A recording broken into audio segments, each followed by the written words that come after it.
नमस्कार, मैं डॉक्टर भीमराव अंबेडकर बोल रहा हूं।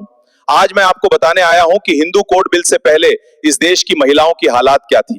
उस समय महिला को इंसान नहीं, काम करने वाली वस्तु समझा जाता था।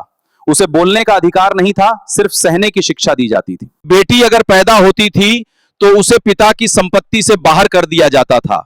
कानून कहता था बेटी वारिस नहीं है। पति जब चाहे पत्नी को छोड़ सकता था, लेकिन महिला को अलग होने का कोई अधिकार नहीं था। उसके लिए शादी जीवन भर की कैद थी। पति की मृत्यु के बाद महिला का जीवन समाप्त मान लिया जाता था। विधवा होना एक अपराध बना दिया गया था। घर के अंदर हो रहे अत्याचार को परंपरा कहा गया और अगर महिला रोए तो कहा गया यही उसका धर्म है। जब अन्याय को धर्म बना दिया जाए तो समझ लीजिए कानून बदलना अनिवार्य हो जाता है। अगर समाज को आगे बढ़ना है तो महिला को बराबरी देनी होगी। यही मेरा संघर्ष था। जय भीम। मैं डॉक्टर भीमराव अंबेडकर बोल रहा हूं। आज मैं आपको बताऊंगा कि हिंदू कोड बिल क्यों रोका गया और मैंने मंत्री पद से इस्तीफा क्यों दिया।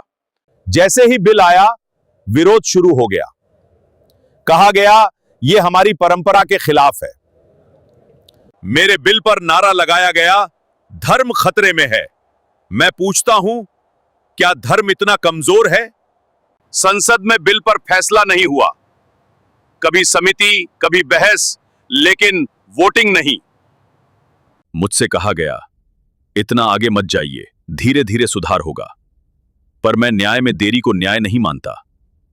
मैं कानून मंत्री था, लेकिन मेरी ही सरकार इस बिल के साथ पूरी मजबूती से खड़ी नहीं हुई।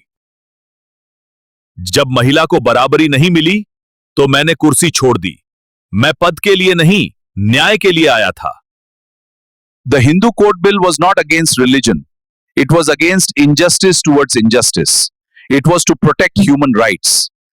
हिंदू कोड बिल धर्म के खिलाफ नहीं था, वो अन्याय के खिलाफ था। संविधान को समझो, बराबरी को अपनाओ। इस चैनल को सब्सक्राइब करो। मैं हर दिन आपसे यहीं मिलूंगा।